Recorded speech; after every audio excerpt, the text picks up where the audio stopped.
Welcome to Nice and Blunt. I'm Adam Riancho, and these are my quarterback, tight end, and defensive rankings for Week 13. It's a continuation of yesterday's video, all the rankings and style that I did in the running back and wide receiver videos I posted over the last 24 hours. And don't be surprised if the lighting changes after the next cut. But we're going to go position by position. We'll start with matchups, tell you where the advantages and downgrades are, and then go player by player through the rankings. Not as in depth as general, but still a pretty decent amount of info. So let's get it going. We're going to start at quarterback. Here we go. Before I show you where I rank every player, I'm going to show you all the matchups here. And it's pretty obvious. If you get one of the matchups that gives up over 21.6 points, that's definitely a tier above in terms of upgrades. So the players who get those matchups would be Bryce Young, who gets the best matchup against Tampa. They did shut down Tommy DeVito last week. Maybe I'm not ready to actually trust Bryce Young despite the elite matchup. But the next best matchup would be the Bengals, who go up against Russell Wilson. At number 2, Russell Wilson might be a good play this week. But then Dallas takes on the Giants. So Drew Lock or Tommy DeVito, I'm not quite sure who will get the start. It sounds like DeVito is dealing with a forearm injury. They might have to look to Drew Lock, who I do think is the better option. I'd be more interested in starting Lock than I would Tommy DeVito, but that's also kind of a wash in terms of upgrade. I don't think you're starting the Giants quarterback this week. But then it would be the Jets, who give an upgrade to Geno Smith on the board here, followed by Carolina giving an upgrade to Baker Mayfield.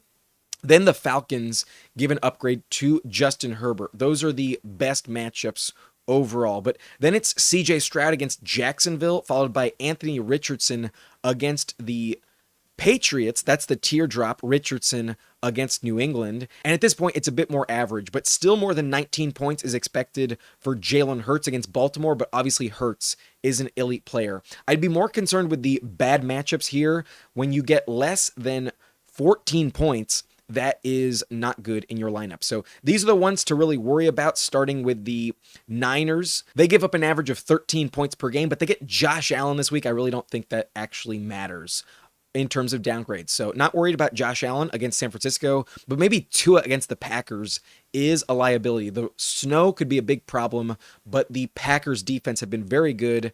Definitely a bottom of the barrel type of matchup. So not ideal for Tua, definitely not ideal for Brock Purdy either. If he does get the start against Buffalo, that's a big downgrade as well. They only give up 12.4 points per game. So not expecting Brandon Allen to crack your lineup. Definitely not starting him. But if Purdy gets the start, I'd be a bit worried too. I probably wouldn't rank him in the top 10. Then the next bad matchup would be the Eagles, who get Lamar Jackson this week. So not going to care about that. Lamar's definitely in your lineup. Followed by Detroit, who gets Caleb. They did kind of shut down Richardson a bit last week. There were no turnovers for Richardson, shockingly. However, there were no touchdowns either. So Caleb has struggled to score touchdowns. He has not turned it over much, but the yards have been there. Caleb looks interesting, but this matchup suggests maybe you don't want to trust him at this point. Same applies to Sam Darnold, who gets the Arizona Cardinals, the second worst matchup here, only allowing 11 points per game on average the last 5 weeks. So not great for Darnold, but I feel like Jefferson is due for a big game. I could see a bit of a shootout against the Cardinals in Minnesota. Lastly, the worst matchup on the slate would be for Joe Burrow. The Steelers have only given up 10.5 points per game the last 5 weeks. Terrible matchup against Pittsburgh. And Joe Burrow actually normally struggles a lot against the Steelers. He's thrown a lot of interceptions against them, but off the bye, maybe he cleans up some mistakes. So with those matchups in mind, the league average is about 17, and I showed you the ones that are positive. I showed you the ones that are negative. Let's get into the quarterback rankings. Here are my quarterback rankings, the top 12. I think you're starting all of these players this week. I think the difference makers would obviously be Josh Allen and Jalen Hurts, definitely players you're not benching ever. And Allen, I think, will make his case for MVP on Sunday night. I think he plays absolutely elite football, and it gets showcased in primetime. I think Allen will be the best play this week. Then I'm going with Jalen Hurts, who's been an elite play all season, and with some rushing touchdowns always guaranteed. The Ravens don't scare me. I do trust Jalen Hurts a lot. But in the same game, I do think Lamar Jackson is slightly a tier below The Eagles are far more of a downgrade in terms of matchups. I did mention them as a bottom 4 matchup against quarterbacks. So maybe they prevent him from throwing any touchdowns. I think he has to rely a bit more on the run game this week against Philly. So he's in a tier below, but you're obviously still starting him. I don't think anyone would ever bench Lamar unless somehow you're in an auction league and you also drafted Josh Allen or Jalen Hurts. But Lamar at number 3, that feels pretty obvious. Number 4, I'm going with Kyler Murray at Minnesota. And Brian Flores does scare me a little bit, but I do think this turns into a shootout. I think in the dome, Kyler plays very well and also runs for a lot of yards. I think they really bounce back on offense after a bad game against Seattle in the rain. So I'm definitely starting Kyler this week. I think he's a great play. Love Kyler this week. I also think Jayden Daniels is a great play against Tennessee. He started running a lot last week again, and that's what was missing. I think his ceiling does come back, but it was a lot of garbage time. Maybe it's not that emblematic. He almost did nothing in the passing game until the fourth quarter last week, and maybe if he leads against the Titans, it happens again. But I actually see a very competitive game. I think Jayden Daniels will be a good start. Once again, I think now the rib injury is behind him. You can trust his floor in fantasy again. I also think Bo Nix has really earned your trust, a very safe floor with very high production. He's been a top 10 quarterback for well over a month now. I believe it's like 8 straight games where Bo Nix is averaging well over 18 fantasy points every week. So love Bo Nix, definitely a safe play. I think he's earned a must-start status. At this point, I think Bo Nix is top 10. I think you're probably going to look at me weird for ranking Joe Burrow below him, though, at number 7. But if you look into the stats against the Steelers, I'll go a lot more in depth later in the week. Joe Burrow does crumble. I mentioned this is the worst matchup for quarterbacks in the entire NFL right now. 10.5 points per game is what they allow to opposing quarterbacks. But Burrow has those top 2 receivers and Chase Brown and no help in the run game. All of the touchdowns go through him. And Burrow, even if he throws like 2 or 3 interceptions, I still think is a top 10 play. I think I might be too low.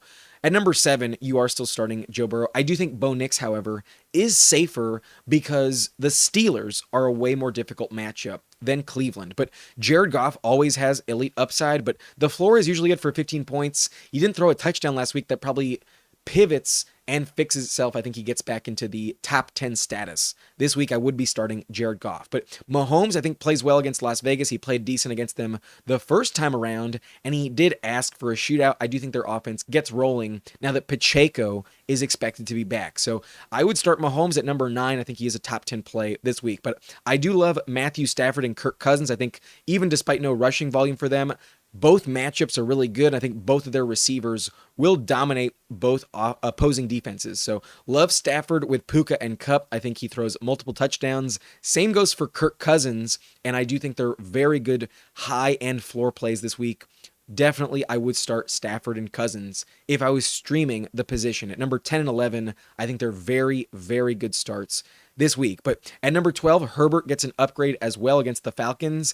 J.K. Dobbins might not play. That could really impact the offense, but I do think Herbert with his rushing value has a very high floor. He's been kind of bust-proof as of late. It could turn into a shootout against the Falcons. It won't be a game where they roll over on offense. So Herbert at number 12, I think, is the last player I'm starting with a lot of confidence. I would expect at least 18 plus points from any quarterback I rank in the top 12. But moving on, I think we enter a different tier where now it's more of just a streaming option, but with no teams on bye, it's kind of just based on your situation. However, I do think that Jordan Love and CJ Stroud, Anthony Richardson, Dranold, Mayfield, Caleb Williams, and Drake Maye have a lot of upside this week. They're very interesting to me, really good values in 2 quarterback leagues. I think if you're playing in a SUPERFLEX league, I would be starting these players no matter what. Love always has a high upside. If he stops turning it over, then he should play well. With no Romeo Doubs, it could be tricky. The snow also has me concerned. They might lean on Jacobs a bit extra this week. But then CJ Stroud at Jacksonville, really good matchup for him. The Jags are a great upgrade here. Stroud should bounce back against the Jaguars. But Richardson gets a good matchup against the Patriots. I think he'll run all over them, so he has high upside. We know he could be a league winner at any time. Darnold against Arizona is actually not the best matchup. It's actually a downgrade, but I kind of feel like Jefferson and Addison, along with Hockenson, are going to go off. I think this offense plays really well in a shootout. The defense gives up a lot of points, though, and that's why I think they lose. I think the Cardinals just score 20 points. So Darnold will have to keep up with them. His turnovers have kind of diminished again. They were spiking a few weeks ago, and now they've kind of faded. Darnold is a bit safer, in my opinion. At 16, not a bad floor play at all. There is some upside for him. But same applies with Baker Mayfield. Not the best matchup actually against Carolina, but odds are he's fine. I do trust him now that Evans is back. And then Caleb Williams at Detroit, not a good matchup at all, but last week he played great. And he's not turning it over either. So maybe it continues. Maybe it's a very close game against the Lions, but odds are their defense shows up again. Their defense has played very well. It's not a good matchup. It's a bottom 3 matchup. On paper, definitely a downgrade for Caleb. But he has been earning my trust. I've loved what I've seen from him. If you watched the Bears last week, the tape was amazing. So Caleb is earning some respect, in my opinion. I am not ready to write him off completely. At 19, I think the floor is also pretty high with Drake Maye. Against the Colts, he should run all over them as well. I just worry about some turnovers and lack of touchdowns in the passing game. But those 19, I think, are the plays in Superflex. At this point, I would be trying to bench them, though, with Geno Smith at number 20, followed by Tua and Russell Wilson. There's some upside for them, but I worry about their matchup this week, whether it's the weather with Tua, Russell Wilson, with, a divisional game against the Bengals could be tricky, always kind of weird in that scenario. And then Geno, revenge game at the Jets. Their defense might step up off the bye, but I still think he's a decent floor play. I actually think these players will give you at least like 14, 15 points for the most part. I also think Cooper Rush and Derek Carr, Trevor Lawrence, and Will Levis are kind of interesting from an upside standpoint, but the floor feels kind of non-existent for them. I'm a little too reluctant to endorse them. But if you're actually in a super flex league and you're kind of desperate, I would consider starting Geno through Will Levis. I could see a world where they actually pay off, but I'd rather bet against it. I'd rather not roster them in most 1 quarterback leagues, and in a 2 quarterback format, they're kind of the bottom of the barrel. I think that's where I would stop starting them and definitely look elsewhere in Superflex. But starting with Bryce Young at 27 through Mac Jones at 35, these are all the quarterbacks I think will possibly get some snaps this week, but obviously the top 32 are the ones that will start. But Bryce Young, even in a good matchup, not going to start him. Jameis Winston at Denver, I think Sean Payton really gives him problems. Rodgers has sucked this year. He looks washed. Brandon Allen, no thanks at all against Buffalo. Aiden O'Connell against the Chiefs. If he wins, it's because he doesn't throw another pass in the second half like he did on Christmas. But Tommy DeVito at Dallas probably gets benched for Drew Lock. Lock is going to get some snaps with the first team because DeVito's forearm is not fully healthy. So Lock might be the play. Lock would be way more interesting. DeVito, I think, is definitely a player you're benching. But then Justin Fields probably gets a few more rush attempts, and Mac Jones perhaps is the starter if Lawrence can't go. So those are my running back rankings. Here they are on the screen. And I do feel like I'm really trusting the top 12 in my lineup in week 13. I expect at least 18 points from all of them. Then it's all kind of hoping for some upside. They could really burn you. Some of the matchups do scare me beyond that point. But I think if you're in a super flex format, the top 19 are all pretty safe for at least like 16, 15 points. And then even Geno through Will Levis have some upside, but are a bit more of a liability in your roster. So I think I'm going to pass there, but now let's move on to tight end. We're almost done. Here are all the matchups here on the screen. There's a clear top 5 over the last 5 weeks that have been a massive advantage in terms of matchups. The best one has been the Carolina Panthers, giving up 20.1 points per game. So Cade Otton, definitely a must start this week. An excellent matchup for him. Then it would be Las Vegas, who draw the Chiefs. So Travis Kelce, also a must start, followed by Miami, who get Tucker Kraft. Then Tampa is going up against Jatavian Sanders. I don't think you're starting Sanders, though. Then the Bengals get Freiermuth, and he's pretty touchdown dependent.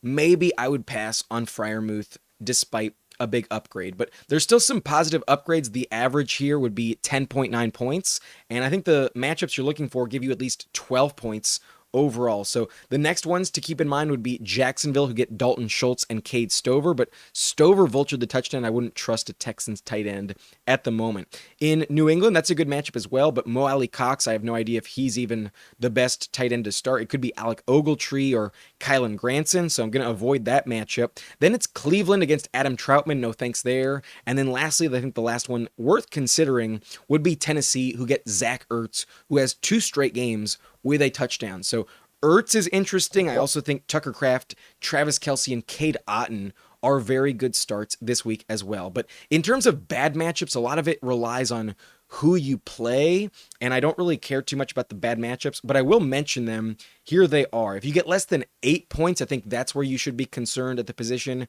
because some of those points will also go to backup tight ends. They don't all go to the starters. So a little concerning in terms of matchups here, but Kyle Pitts comes in here against the Chargers as a downgrade of a matchup just below 8 points at 7.9.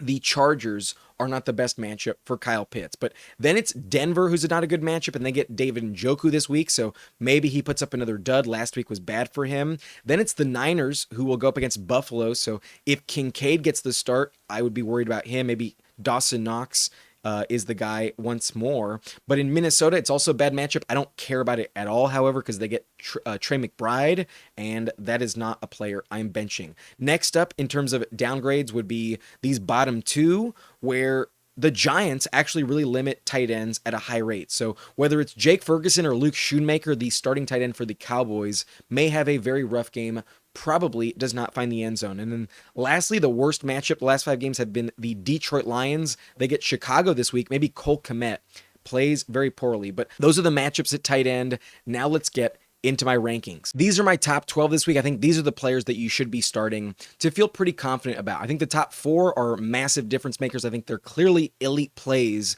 and I think no matter what, if you have one of these top 4, you should be starting them no matter what. Well, I did mention a downgrade of a matchup for Trey McBride. I have no concerns at all. He had so much volume last week. Even if he doesn't score a touchdown, he probably goes over at least 90, maybe even 100 yards for the second week in a row. I definitely trust Trey McBride no matter what. But at number 2, even with Brandon Allen, I think George Kittle's a clear elite option. You cannot bench him. He scored another touchdown last week, and he appears to be the best weapon in this offense. I would still start George Kittle no matter what. At number 2, I think you have to. At number 3, I think you also have to start Brock Bowers at the Chiefs.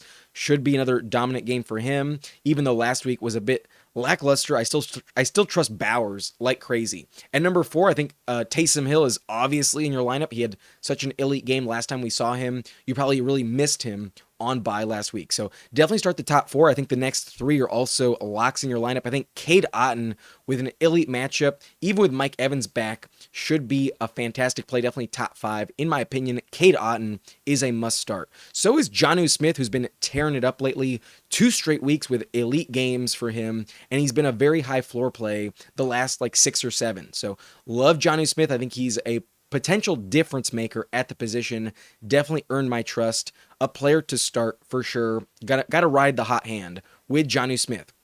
At 7, I think TJ Hockenson is a must start. With no Josh Oliver, the volume did come back. And although touchdowns are not guaranteed in this offense, I do think TJ Hockenson deserves your trust. We know he's elite when healthy, and it appears that 2 weeks ago was more of the fluke. 2 of the last 3 games, he has seen 8+ targets. Hockenson looks like a safe play once again. At number 8, I love the matchup for Travis Kelce, but Noah Gray has scored 4 touchdowns the last 2 games, and Kelce has not found the end zone once. So that's concerning. We know they're saving Kelce for the playoffs, and at this point, I think they might lean into Noah Gray a lot more. But I think I'm still starting Kelce. The matchup's so good, and I think Kelce does bounce back.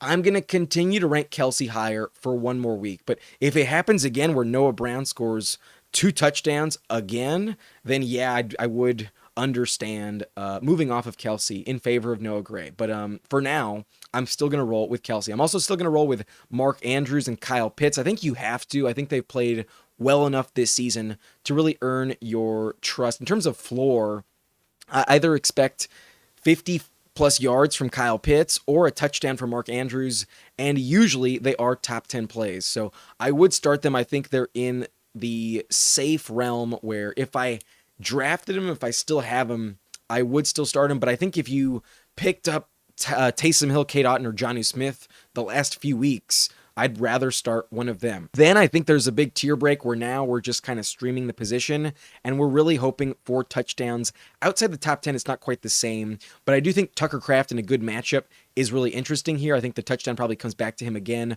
With no Romeo Doubs, I really do trust Kraft. Despite limited volume, I know he can burn you, but the upside's massive. If you had Kraft this year, you know for a fact he is a potential league winner. So hoping for the touchdown, without it, you're kind of screwed, but I do still think Kraft is a top 12 play. I'd also think Hunter Henry is worth a start at number 12. Although Austin Hooper sometimes really is annoying and vultures him, the volume always goes to tight ends in this offense. Henry is still the top target for Drake Maye. So the floor is really safe for Henry. I still think like 8 points is usually the threshold. Henry is usually bust proof. And last week I thought Njoku would be bust proof, but he was not at all. He only had like 2 catches. He was brutal. He did drop a touchdown though. Njoku is still probably worth considering at number 13. He's in this streaming category, in this tier, similar to Kraft and Hunter Henry. But I'd understand if you ranked him above Kelce or Andrews or even Pitts. Njoku could be put in the tier above. But after last week, I'm dropping him down a little bit. Not totally safe given Jameis could really suck against Sean Payton this week. But Goedert is a bit hit or miss. Last week, I was too high on him. With no Devontae Smith, I was a bit shocked he didn't pay off. But Saquon was just too dominant. They didn't need to throw it very much. Saquon was all they needed.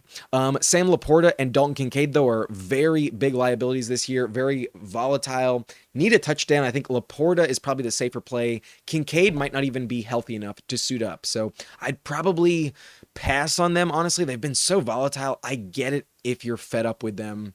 They're not that safe. The second-year tight ends that played well last season have not paid off this year. I don't think I trust them enough to have to start them. So that's the cutoff point for this tier. They're still in like the conversation where you think you kind of have to go in that direction. But honestly, I understand pivoting to one of the players in this next tier. I think Noah Gray is very tempting with 4 touchdowns the last 2 games. Super viable in your lineup. Definitely worth a pickup. Zach Ertz with 2 straight games with a touchdown. Also interesting. Will Dissly, one of the top targets for Justin Herbert, also an interesting option. And then Luke Schoonmaker probably gets the start given Jake Ferguson is not practicing yet, coming off a concussion. And he has a lot of targets the last couple games. He also scored a touchdown. Schoonmaker is not that bad. I liked him a lot as a rookie coming out of Michigan. Ferguson, though, has kept him off the field too much to be a household name. But Schoonmaker, very underrated. I kind of want to rank him much higher. The Giants matchup, however, is terrible.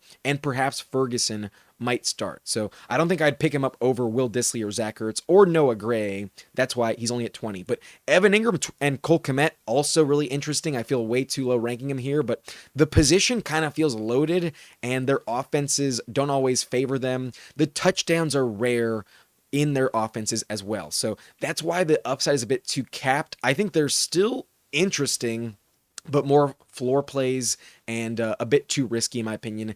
Ingram and Kmet, I think, are the cutoff point. At that point, I'm definitely benching them. You can only start 12 in most formats, so to scrape down to tight end 22 is pretty desperate. But I did rank 30 this week, actually. I do have Jatavian Sanders, Mike Gesicki, Noah Fant, Pat Freiermuth, Dalton Schultz, Juwan Johnson, Isaiah Likely, and Chigo Okonkwo in the top 30. But obviously, it's too low in the ranks to trust these tight ends. I would be benching them for sure. So those are my tight end rankings, and that's all 4 positions this week. I will show you the defensive rankings as well. Here they are on the screen. I think the top 12 are the ones you should be starting. The Broncos have been so good this season against Jameis Winston. I think they really shut him down. There should be plenty of interceptions and pick 6 potential against Jameis and the Browns. I'm definitely starting the Broncos this week. On Monday night, I think they could blow out the opponent. At number 2, I think the Bills against Brandon Allen and the Niners are a good start as well. Kind of feels shocking to say, but assuming Brock Purdy doesn't start, I didn't rank him this week, I think the Bills are very viable, high floor against San Francisco. The Packers played well last week, and I really don't trust the Niners very much. So I would start them. I do think the Bills really shut down San Francisco and ends their season if Brandon Allen is the quarterback. But number 3, I think the Chiefs are also in this elite category. Aiden O'Connell should get the start, and maybe I should rank the Chiefs above the Bills. Now that I see it here, that's probably the better call, but I don't have the capabilities of editing it here as I'm recording it. So just going to live up to the mistake. The Bills and Chiefs, though, I do think are in the elite tier, the difference makers at the position this week. But the Cowboys are also super interesting. I'm a little worried that Drew Lock gets the start, though, so that's why I don't have them in that truly elite tier. But at number 4, I don't think you're benching the Cowboys at all. With Deron Bland back, they're pretty valuable against the Giants. The Texans at the Jaguars are also pretty safe. I think if it's Mac Jones, they're absolutely worth starting. But if it's Trevor Lawrence, maybe not as much. I could see myself lowering them in the ranks later in the week if I knew that Lawrence would for sure get the start. So at the moment, I think in division will be a low-scoring game. If it's Mac Jones, I think the Texans are top 5. But number 6, I have the Bucs at Carolina, and it's the Panthers. I think it probably does pay off more likely than not. I would still start the Bucs, even though they have been trash on defense this season. They did play well last week, though, against Tommy DeVito. Number 7, I think the Seahawks at the Jets are also a good start. The Jets offense typically is a bad one. Number 8 through 10, I think, are a different tier, but the weather is a factor in Green Bay, so the Packers, I think, are a good start. I think I'm going to switch my pick. I think I will take the Dolphins to win, now that I know it's going to be snowing on Thanksgiving evening. Number 9, I got the Commanders, followed by the Colts at the Patriots, and I think against these quarterbacks, there's always some turnover potential. Neither defense is like the best in the NFL, but I think against their opponent, they do have top 10 upside. I do think they're safe floor plays this week. But then outside the top 10, I think it's a different tier. I think the Dolphins in the snow are also compelling. Should be a low-scoring game, but I worry about Josh Jacobs kind of shutting them down and putting on a show. So Dolphins, I think, are a bit too risky, but at 11, I see a low-scoring game on Thursday night against Green Bay. So I think the Dolphins at 11 are interesting.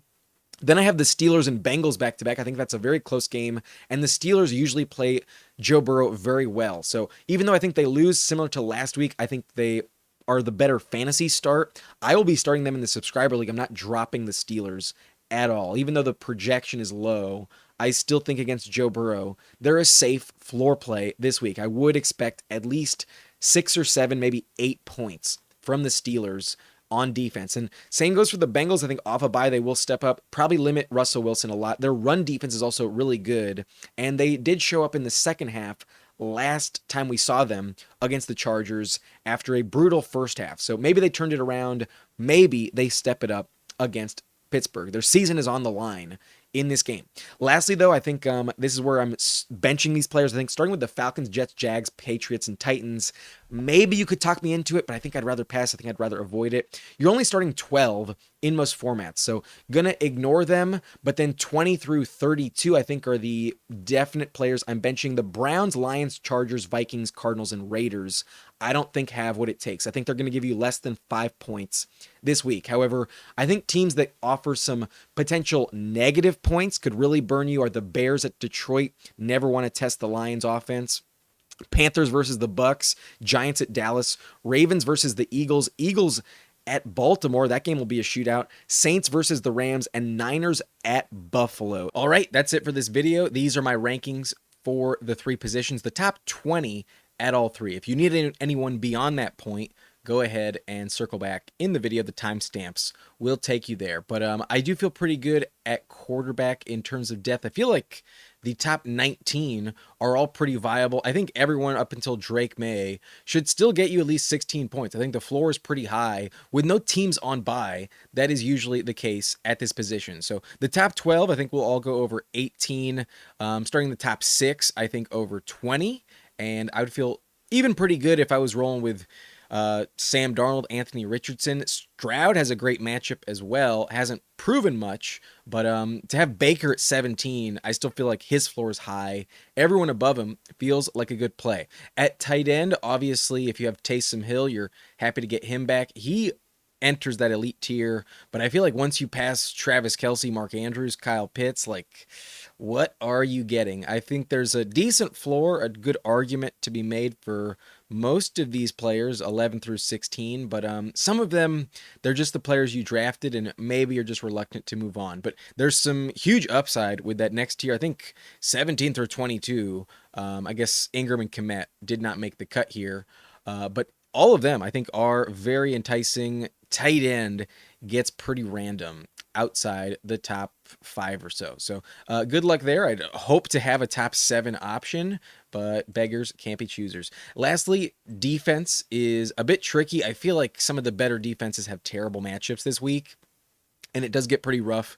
In my opinion, once we hit the Packers, like, I don't feel great about this ranking, but the snow for Tua probably is the kicker. So I'm not going to go back and retroactively change my pick, but I do feel like taking Miami is a bad call, knowing that snow is expected in that game. But anyways, outside the top 10, the tier breaks kind of fall off. I'd probably only start the top 14 if I needed to. I'm actually going with the Cowboys. I picked them up off the waiver wire. I dropped $6 because I got the Steelers, who get the Eagles in week 15, and I'm assuming I make the playoffs. I am planning for that. I would much rather get the Cowboys against the Panthers in week 15, that first matchup in the fantasy playoffs, as opposed to the Steelers against Philly. So I did make that pivot. Cowboys, I think, are a good asset if you picked him up off the wire. Good for you. But that's going to be it for this video. If you enjoyed, hit that like button and subscribe to the channel for more content like this.